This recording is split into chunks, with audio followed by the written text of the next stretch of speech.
தீபம் செய்திகளை உடனுக்குடன் தெரிந்து கொள்ள தீபம் செய்தி சேனலை சப்ஸ்கிரைப் பண்ணுங்க, பெல் பட்டனை கிளிக் பண்ணுங்க.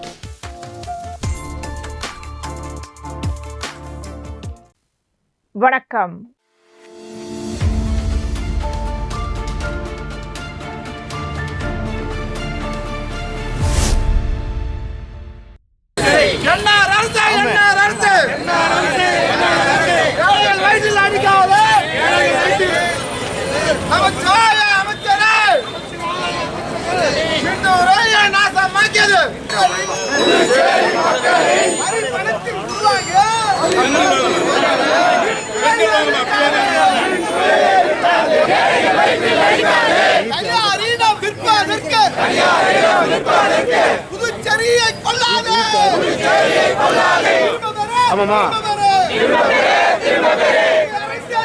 மக்களின் வரி பணத்தில் உருவான மின்துறையை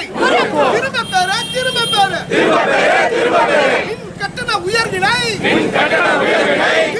புதுச்சேரி மின்துறை தொடர்ந்து மின் கட்டணத்தை உயர்த்தி வரும் நிலையில் அதனை கண்டித்தும் மின் கட்டண உயர்வை திரும்பப் பெற வலியுறுத்தியும் பொதுநல அமைப்புகள் சார்பில் சட்டமன்ற உறுப்பினரும் புதுச்சேரி மனிதநேய மக்கள் சேவை இயக்க நிறுவன தலைவருமான நேரு என்கின்ற குப்புசாமி தலைமையில் புதுச்சேரி ரயில் நிலையத்தில் ஒன்று கூடி மின்துறை வரை பேரணியாக சென்று கண்டன ஆர்ப்பாட்டம் நடைபெற்றது. மேலும் மின்துறை வாயில் பகுதியிலிருந்து மின்கட்டண உயர்வு, ப்ரீபெய்ட் மீட்டர் திட்டம் போன்ற திட்டங்களை கைவிடுமாறு சட்டமன்ற உறுப்பினர் நேரு என்கின்ற குப்புசாமி மற்றும் பொதுநல அமைப்புகளை சேர்ந்த தலைவர்கள் கோஷமிட்டனர். மின்கட்டண உயர்வு மற்றும் ப்ரீபெய்ட் மீட்டர் திட்டத்தை திரும்பப் பெற வலியுறுத்தி துணைநிலை ஆளுநர், முதல்வர், மின்துறை அமைச்சர், மின்துறை அரசு செயலர் மற்றும் மின்துறை கண்காணிப்பு பொறியாளர் ஆகியோருக்கு மனு அளிக்கப்பட்டது.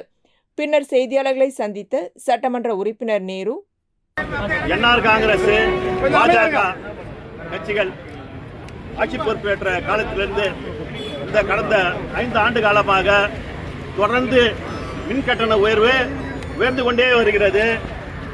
அதே நேரத்தில் இந்த அரசு இலவசங்களை அள்ளி கொடுப்பதாக கூறிக்கொண்டு பல வகைகளில் மின்கட்டணம் உட்பட பல துறைகளில் மறைமுக வரிகளை போட்டு மக்களை வஞ்சித்துக் கொண்டு இருக்கிறார்கள். இதன் ஒரு பகுதியாக ஏற்கனவே 1000 ரூபா மின்கட்டணம் செலுத்திய குடும்பம், நடுத்தர குடும்பம் இன்னைக்கு 3000 ரூபாய்க்கு மேல மின்கட்டணம் கடந்த 5 ஆண்டுகளில் கட்ட வேண்டிய சூழ்நிலை வந்துடுச்சு. ஏன்னு கேட்டீங்கன்னா இன்னைக்கு மக்களுக்கு ஒரு அத்தியாவசிய பொருட்கள், அதாவது electric cooker, induction stove, washing machine, AC, fridge, TV இப்படி போன்ற பொருட்களை மக்களை அதிகம் யூஸ் பண்ற நிலைமை. ஏன்னா இன்னைக்கு நவீன காலத்துல இதெல்லாம் அத்தியாவசியமான இருக்குது. இதை இந்த மின்துறை பயன்படுத்தி கொண்டு மக்களை வஞ்சிக்கிற சைடு இந்த மின்கட்டணம் மூலமாக கொள்ளையடித்து கொண்டு இருக்கிறாரு. ஏன்னா இதெல்லாம் அவங்களால யூஸ் பண்ணாம இருக்க முடியாது. அப்படிப்பட்ட இல்லை, அதை பயன்படுத்தி இந்த மின்துறையானது, இந்த அரசும் மக்களை அந்த மின்கட்டணம் மூலமாக அவங்களுடைய பணத்தை கொள்ளையடிச்சுட்டு இருக்கிறாங்க. அதே நேரத்தில் பார்த்தீங்கன்னா இன்னைக்கு அரசு துறைகளில் வசூலிக்க வேண்டிய, அதாவது 269 கோடி நிலுவைத் தொகையை வசூலிக்கல. அதே போல உள்ளாட்சி துறைகள்ல 195 கோடி ரூபாய் வசூலிக்காம இருக்கிறாங்க. மின்கசிவு இதெல்லாம் வேஸ்டேஜ்லாம் மக்கள் தலையில திணிக்கிறாங்க.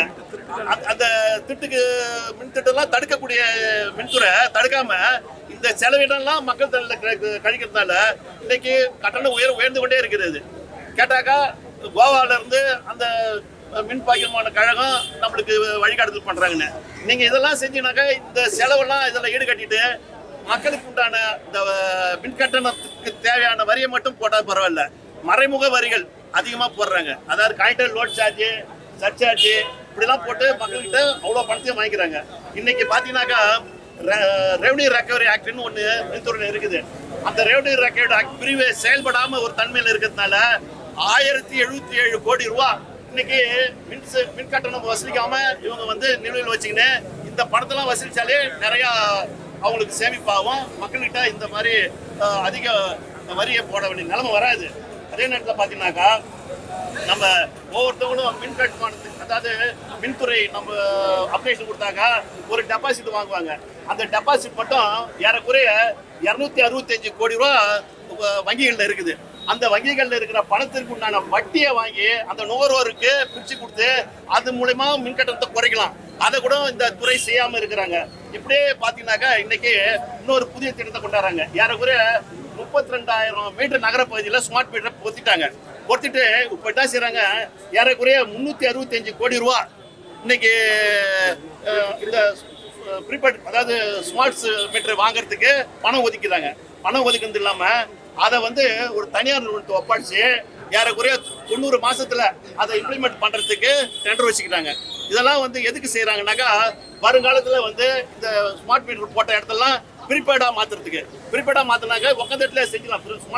ஸ்மார்ட் மீட்டர் போட்ட எல்லா பகுதியிலையும் இப்ப என்ன செய்வாங்க, அதை ப்ரீபெய்டு மீட்டரா மாத்திடுவாங்க. அப்படி உட்காந்த இடத்துல செய்யலாம். அது பெரிய செலவு இல்லை.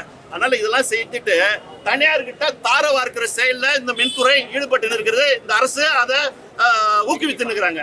அதனால நம்ம என்ன செய்றோம், இதெல்லாம் நீங்க கலையிலனாக்கா பொதுமக்கள் இன்னைக்கு உங்களை பார்த்துன்னு இருக்கிறாங்க. இதெல்லாம் இந்த அரசு கவனத்தில் கொண்டு இந்த மின்துறையும் இந்த அரசும் பொதுமக்களுக்கு உண்டான இந்த பிரச்சனையை தீர்க்கலனாக்கா இந்த பொதுமக்களின் ஆதரவோட தொடர் போராட்டத்தை இந்த அரசு சந்திக்கின்றத இதன் வாயிலாக தெரிவித்துக்கிறேன். நன்றி, வணக்கம்.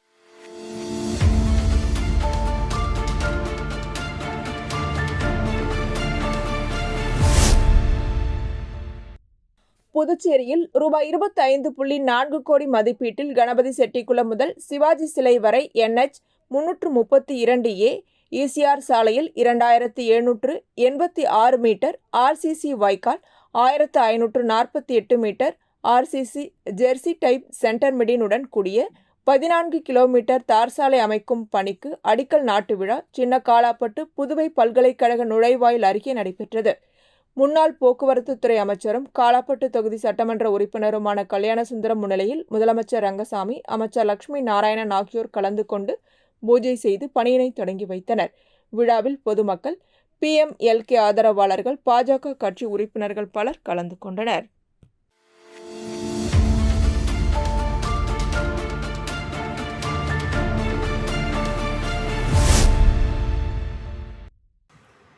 தில்லி மத்திய கண்காணிப்பு ஆணையம் மூலம் அனைத்து மாநிலங்கள் மற்றும் யூனியன் பிரதேசங்களில் லஞ்ச ஒழிப்பு விழிப்புணர்வு வாரம் அக்டோபர் 27ஆம் தேதி துவங்கி கடைபிடிக்கப்பட்டது.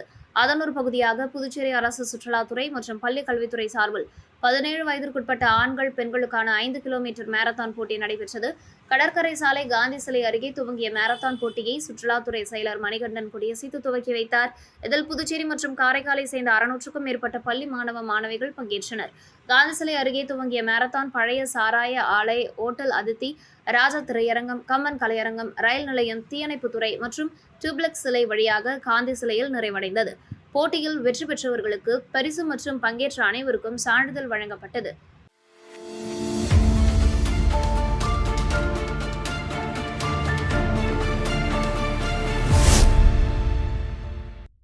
உருளையன்பேட்டை தொகுதி சட்டமன்ற உறுப்பினர் நேரு என்கின்ற குப்புசாமி அவர்களால் புதியதாக துவங்கப்பட்ட நமது மக்கள் கழகம் எனும் புதிய கட்சியின் தலைமை அலுவலக பெயர் பலகையை உருளையன்பேட்டை தொகுதி சட்டமன்ற உறுப்பினரும் நமது மக்கள் கழக தலைவருமான நேரு என்கின்ற குப்புசாமி திறந்து வைத்து கட்சியின் கொடியினை ஏற்றினார். விழாவில் நமது மக்கள் கழக கட்சியின் துணைத் தலைவர் சீதாராமன், பொதுச் செயலாளர் விநாயகம், துணை பொதுச் செயலாளர் சுந்தர், பொருளாளர் செல்வம் என்கின்ற ராமச்சந்திரன் மற்றும் கட்சி நிர்வாகிகள், பிரமுகர்கள் கலந்து கொண்டனர்.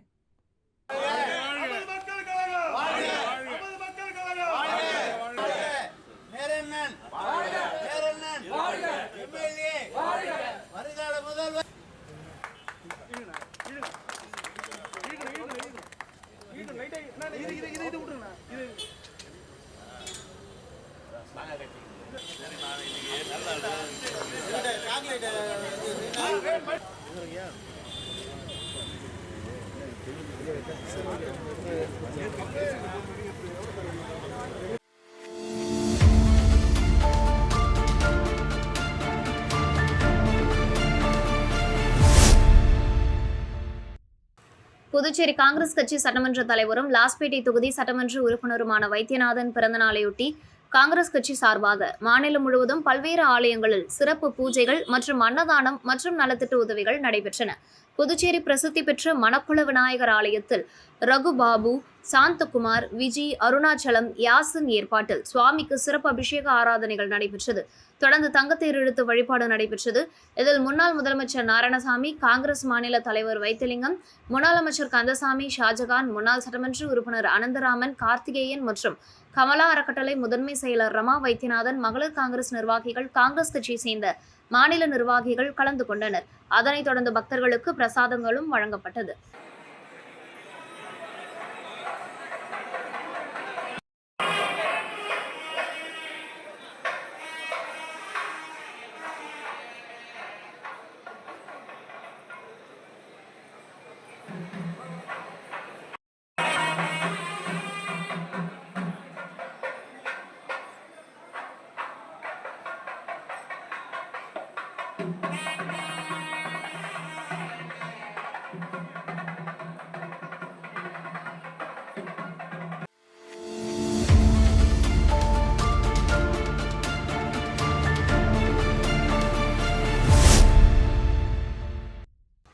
அரியாங்குப்பம் தொகுதிக்குட்பட்ட தேங்காய்திட்டு புதுநகர் பகுதியில் புதுச்சேரி அரசு கால்நடை பராமரிப்புத்துறை சார்பில் கால்நடை இன அபிவிருத்தி நிலையம் உள்ளது. அந்த கட்டிடம் சுமார் 50 ஆண்டுகளுக்கு மேல் பழமை வாய்ந்த நிலையில் சேதமடைந்து காணப்பட்டது. மேலும் அதன் சுற்றுச்சுவர் எவ்வித பாதுகாப்பும் இல்லாததால் இரவு நேரத்தில் சமூக விரோதிகளின் கூடாரமாக திகழ்ந்து வந்தது. இதுகுறித்து தொகுதி சட்டமன்ற உறுப்பினர் பாஸ்கர் மற்றும் கால்நடைத்துறை அதிகாரிகளுக்கு தகவல் தெரிவிக்கப்பட்டது. இந்த நிலையில் சேதமடைந்து காணப்பட்ட அந்த கட்டிடத்தை புதுச்சேரி அரசு பொதுப்பணித்துறை கட்டிடங்கள் மற்றும் சாலைகள் தெற்கு கோட்டத்தின் சார்பில் கட்டிடத்தை பழுது செய்தல் மற்றும் மறுசீரமைப்பு பணிகள் நடைபெற தொகுதி சட்டமன்ற உறுப்பினர் பாஸ்கர் கேட்டுக்கொண்டதை தொடர்ந்து சீரமைப்பு பணிகள் தொடங்கப்பட்டது. ரூபாய் 24,61,000 நடைபெறும் இந்த பணியினை சட்டமன்ற உறுப்பினர் பாஸ்கர் தலைமை தாங்கி பூமி பூஜை செய்து தொடங்கி வைத்தார். தொடர்ந்து சேதமடைந்த பகுதிகளை அதிகாரிகளுடன் பார்வையிட்டார். நிகழ்ச்சியில் பொதுப்பணித்துறை செயற்பொறியாளர் சந்திரகுமார், உதவி பொறியாளர் சரவணன், இளநிலை பொறியாளர் மாறன், கால்நடைத்துறை இயக்குநர் லதா மங்கேஷ்கர் மற்றும் கால்நடை மருத்துவர், தொகுதி முக்கிய பிரமுகர்கள், தேசிய ஜனநாயக கூட்டணி கட்சியின் நிர்வாகிகள், கிராம முக்கியஸ்தர்கள், பொதுமக்கள் கலந்து கொண்டனர்.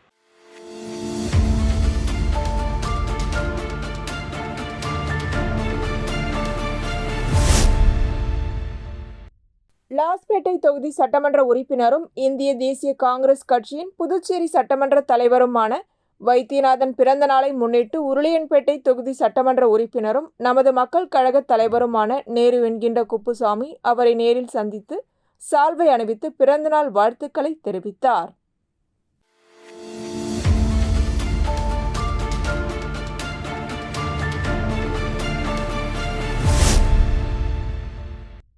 புரட்சி கவிஞர் பாரதிதாசனர் மகன் மன்னர் மன்னன் பிறந்தநாள் விழா பாரதிதாசன் அறக்கட்டளை சார்பில் நிறுவனர் கலைமாமணி கோ. பாரதி தலைமையில் புதுச்சேரி பெருமாள் கோவில் வீதியில் உள்ள பாரதிதாசன் இல்லத்தில் கொண்டாடப்பட்டது. விழாவில் டாக்டர் கலைமாமணி நமச்சிவாயம் மற்றும் தமிழ் அறிஞர்கள், பாவலர்கள், பொதுமக்கள் கலந்து கொண்டு மன்னர் மன்னனின் உருவப்படத்திற்கு மாலை அணிவித்தும் மலர் தூவியும் மரியாதை செலுத்தினர்.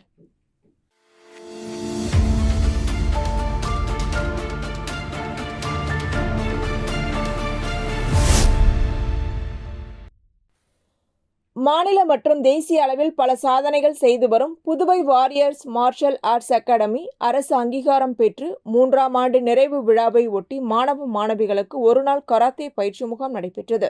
இந்த பயிற்சி முகாமில் கதா மற்றும் குமித்தே எனும் 2 பிரிவுகளின் கீழ் குழந்தைகள் பயிற்சி பெற்றனர். புதுவை வாரியர்ஸ் மார்ஷல் ஆர்ட்ஸ் அகாடமியின் தலைமை பயிற்சியாளர் ஷிகான் ராஜசேகர் குழந்தைகளுக்கு பயிற்சி அளித்தார். முகாமின் நிறைவாக மதர் தெரேசா மேல்நிலைப் பள்ளியின் தாளாளர் பிபின் சார்லஸ் மற்றும் அன்பரசு ஆகியோர் பயிற்சி பெற்ற மாணவ மாணவிகளுக்கு சான்றிதழ்களும் கோப்பைகளும் வழங்கினர். நிறைவாக இவ்வாண்டின் சிறந்த மாணவருக்கான சிறப்பு பரிசை இவ்வாண்டின் கராத்தே போட்டிகளில் அதிக முதற் பரிசு பெற்ற மாணவர் சக்தி சரவணன் வென்றார். இதில் 60க்கும் மேற்பட்ட மாணவ மாணவிகள் மற்றும் பெற்றோர்கள் கலந்து கொண்டனர். நிகழ்ச்சிக்கான ஏற்பாடுகளை மூத்த மாணவ மாணவிகள் சென்சாய் ஜானகிராமன், லக்ஷ்மி, தருண், ஜெயபிரியன், கிருஷ்ண பிரசாத் ஆகியோர் செய்திருந்தனர்.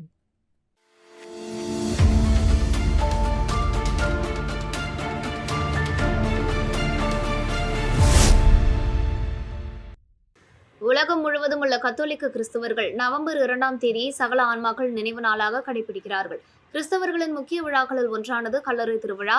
உறவினர்கள் மற்றும் முன்னோர்களுக்கு அஞ்சலி செலுத்தும் விதமாக உள்ள அனைத்து கிறிஸ்தவ ஆலய கல்லறைகளில் சிறப்பு பிரார்த்தனை மற்றும் இறந்தவர்களின் தங்கள் உறவினர்கள் மற்றும் முன்னோர்களுக்கு கல்லறைகளில், தோட்டங்களில் கல்லறை தோட்டங்களில் மலரஞ்சலி செலுத்துவார்கள். இதையொட்டி காரைக்கால், கோட்டுச்சேரி, நெடுங்காடு மற்றும் திருப்பட்டினம் உள்ளிட்ட பகுதிகளில் உள்ள கல்லறைகளை கிறிஸ்தவர்கள் சுத்தம் செய்து பூக்களை கொண்டு கல்லறையை அலங்கரித்து மெழுகுவர்த்தி ஏந்தி சிறப்பு வழிபாடு நடத்தினர்.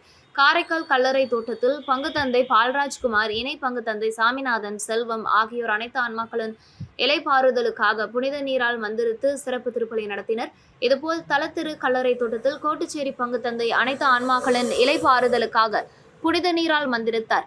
அதனைத் தொடர்ந்து தங்கள் உறவினர்கள் மற்றும் முன்னோர்கள் அடக்கம் செய்யப்பட்ட கல்லறைகளில் மெழுகுவர்த்தி ஏற்றி மாலை அணிவித்து அஞ்சலி செலுத்தப்பட்டது.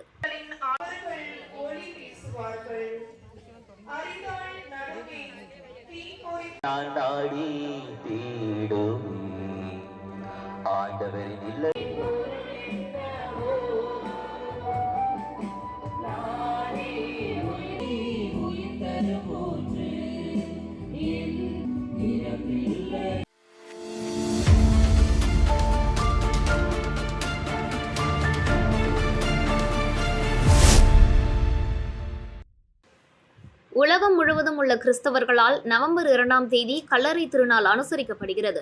இந்த நாளில் கிறிஸ்தவர்கள் தங்கள் முன்னோர்கள் மற்றும் உறவினர்களின் கல்லறைகளுக்கு சென்று சிறப்பு பிரார்த்தனை செய்வார்கள். அதன்படி கல்லறை திருநாள் அனுசரிக்கப்பட்டது.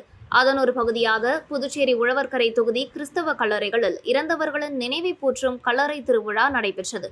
இதில் அமமுக மேற்கு மாநில இணை செயலாளர் சமூக சேவகி லாவண்யா மறைந்தவர்களின் ஆத்மா சாந்தி அடைய சிறப்பு பிரார்த்தனை செய்து மூதாதையர்களுக்கு நினைவு அஞ்சலி செலுத்தி திரண்டிருந்த 1000க்கும் மேற்பட்ட பொதுமக்களுக்கு மெழுகுவர்த்தி மற்றும் பூக்களை வழங்கினார். அப்போது அவர் பேசுகையில், மறைந்தவர்களின் நினைவுகள் நம் மனதில் நீங்காமல் இருக்க வேண்டும். அவர்கள் விட்டு சென்ற நற்செயல்களையும் அன்பையும் நினைவு கூர்ந்து தொடர வேண்டும். இன்று நாம் ஏற்றி வைக்கும் ஒவ்வொரு மெழுகுவர்த்தியும் அவர்களின் ஆத்மா அமைதியடைய செய்யும் பிரகாசமான பிரார்த்தனையாகும். மக்கள் தங்கள் வீடுகளில் மறைந்த உறவினர்களின் நினைவை போற்றி அவர்களுக்கு அஞ்சலி செலுத்தும் இந்த உணர்வு பூர்வமான தளத்தில் எனக்கும் வாய்ப்பு கொடுத்ததற்கு நன்றி தெரிவித்தார். மேலும் கல்லறைகளை அலங்கரிக்கும் வகையில் புதுச்சேரிக்கு பெங்களூருவில் இருந்து விதவிதமான வண்ணங்களில் பூக்கள் விற்பனைக்கு கொண்டு வந்து குவிக்கப்பட்டு இருந்தது குறிப்பிடத்தக்கது.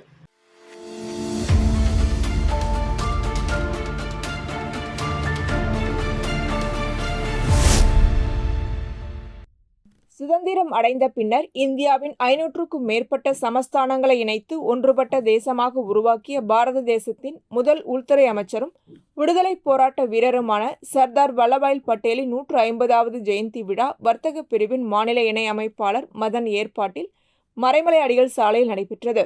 இதில் பாரதிய ஜனதா கட்சியின் மாநில தலைவரும் முன்னாள் சட்டமன்ற உறுப்பினருமான VP ராமலிங்கம் கலந்து கொண்டு அலங்கரித்து வைக்கப்பட்ட சர்தார் வல்லபாய் பட்டேல் திருவுருவப் படத்திற்கு மலர் தூவி மரியாதை செலுத்தினார்.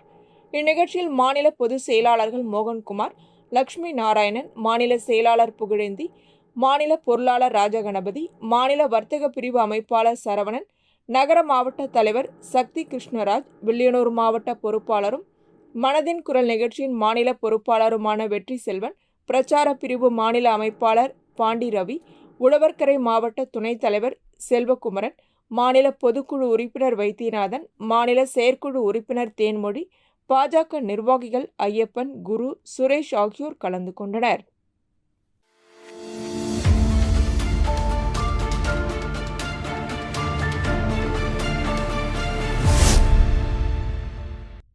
புதுச்சேரி வைசியால் வீதியில் உள்ள காங்கிரஸ் கட்சியின் தலைமை அலுவலகத்தில் விடுதலை நாள் விழா கொண்டாடப்பட்டது. விழாவில் காங்கிரஸ் கட்சியின் மாநில தலைவர் வைத்திலிங்கம், முன்னாள் முதல்வர் நாராயணசாமி ஆகியோர் தேசிய கொடி மற்றும் கட்சியின் கொடியை ஏற்றி வைத்து மரியாதை செலுத்தினர். விழாவில் முன்னாள் அமைச்சர்கள் கந்தசாமி, ஷாஜகான் மற்றும் முன்னாள் சட்டமன்ற உறுப்பினர்கள், காங்கிரஸ் கட்சியை சேர்ந்த நிர்வாகிகள் மற்றும் சிறப்பு அழைப்பாளர், அரசு ஊழியர் பிரிவு கலைமாமணி டாக்டர் நமச்சிவாயம் உள்ளிட்ட நிர்வாகிகள் கலந்து கொண்டனர்.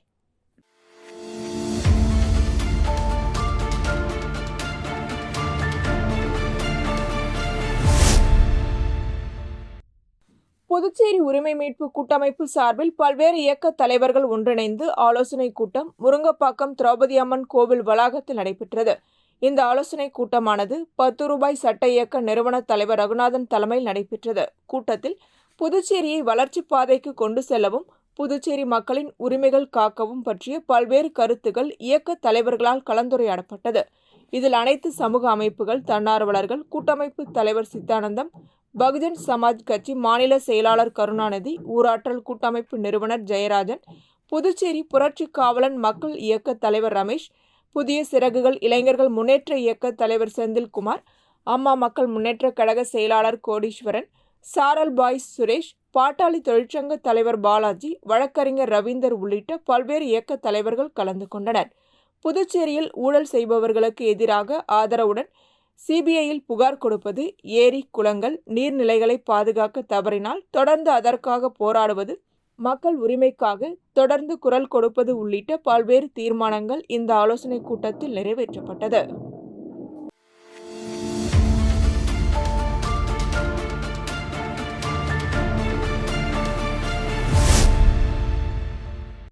உலகம் முழுவதும் உள்ள கிறிஸ்துவர்கள் ஆண்டுதோறும் நவம்பர் 2ஆம் தேதி சகல ஆன்மாக்கள் தினம் எனப்படும் கல்லறை திருநாள் கடைபிடிப்பது வழக்கம். இந்நாளில் அவர்கள் இறந்த தங்களது முன்னோர்கள் மற்றும் உறவினர்களின் கல்லறைக்கு சென்று அவற்றை சுத்தம் செய்து அலங்கரித்து பிடித்த உணவுப் பொருட்களை வைத்து அஞ்சலி செலுத்துவர். அதன்படி புதுவையில் கல்லறை திருவிழா அனுசரிக்கப்பட்டது. புதுவையில் உள்ள பல்வேறு கிறிஸ்துவ கல்லறைகளில் உறவினர்களுக்கு அஞ்சலி செலுத்தினர். ரெட்டியார்பாளையம் தொகுதி அஜீஸ் நகர் கல்லறையில் சமூக சேவகரும் வழக்கறிஞருமான சசிபாலன் கல்லறைக்கு அஞ்சலி செலுத்த வந்த அனைத்து நபர்களுக்கும் மலர், மெழுகுவர்த்தி மற்றும் அவர்கள் அஞ்சலி செலுத்த பொருட்கள் 500க்கும் மேற்பட்டோருக்கு இலவசமாக வழங்கினார். இதனை பெற்றுக்கொண்ட அஞ்சலி செலுத்த வந்த மக்கள் அனைவரும் அவரை ஆசீர்வதித்து நன்றி தெரிவித்தனர்.